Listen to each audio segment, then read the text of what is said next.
Tournament जीतने के काफी करीब आ चुके हैं एम के 1.10 और इसी के साथ यहाँ पर हमारे कॉल ऑफ ड्यूटी की मोबाइल लीग 2020 की चैंपियन टीम है टीम मेहम। बहुत ही शानदार परफॉर्मेंस यहाँ पर मेहम की तरफ से। एक बार Always remember, a coin have two different sides and your opinion should not be based on what side you see. Hey guys, welcome back to second episode of Unveiled with RainX. In today's video, we'll cover a very important topic which may or may not be concerned or connected to you, but it will definitely have a long lasting impact on the community as time passes by. How participation of foreign teams, aka non-Indian teams in Indian Codm tournaments is impacting our Indian Codm competitive scene. And as I said, a coin have two sides and we have to see both the sides before giving our opinion. Like in this case, on one side it's giving our teams, Indian teams, international exposure, but on the other side, participation of some teams which have been accused of hacking and using controllers by not any random team but our Indian teams who represented us on the global stage during the World Championship Stage 4. Obviously, there were not enough evidence to prove anything on the basis of mere allegations. It will not be fair to not let them participate. But if you look at the bigger picture and talk about teams who are still trying to establish themselves in the competitive scene and yet to find balance or waiting for their chance to showcase their talent on a bigger stage, it's not at all fair for them.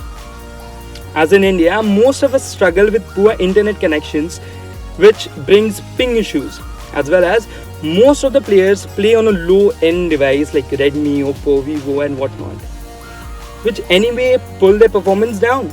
And on top of that, there is no option available in Codm to choose server like we had in PUBG, where we can choose a server we want to play on, like North America, EU, Asia, South America, etc. And in Codm, for some reason, if you are the host of the room, the ping will not favor you. It's either gonna be in their favor or in a middle ground. Speaking from my experience, if you get a decent ping around 40 while in a match against Arabs or Australian, it will shoot up to 80 plus, which is obviously not playable. Think about the players who play rank on 80 plus ping.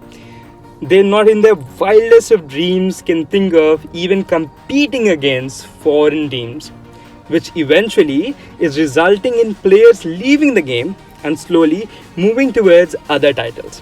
As in Codm, you need to grind your asses off to be at the top.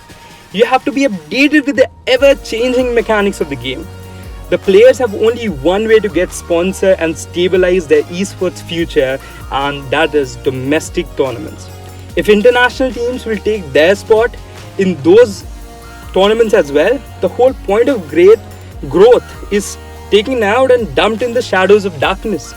Because in India, anyway, no one cares about underdogs.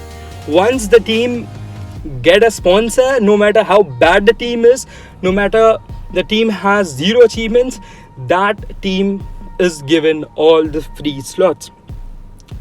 Where from the other side, participation of international teams is healthy for the esports and sponsor point of view, and for the teams who are already at the top with the best of devices and internet. But if we want Codm to grow to an extent that each and every player of a community gets the opportunity to prove themselves, we need to change the system. Trust me, Codm is in the development phase. You have this time to establish yourself.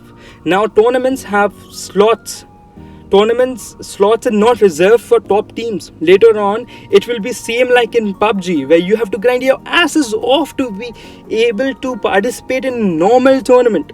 All the tournaments will be, invitational. Forget about the official ones. You can't. Only the hackers will this qualify.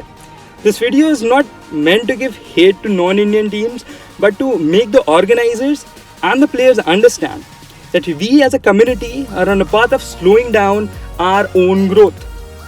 We as a community have to grow together after PUBG ban, we all are busy giving all our attention to the big PUBG players, and somewhere we are forgetting our own existence. Now it comes down to you guys to share this video as much as possible and raise this issue in the community. I'm just a small YouTuber, and it's a fact that it's hard for me to create an impact. But you all are powerful than any creator or organization. It's on your hands to bring a change which is of your interest. Hope I did justice explaining this topic and no one got offended in any way. That's all from my side. Hope you learned something from this video. This is RainX signing off. I'll see you around.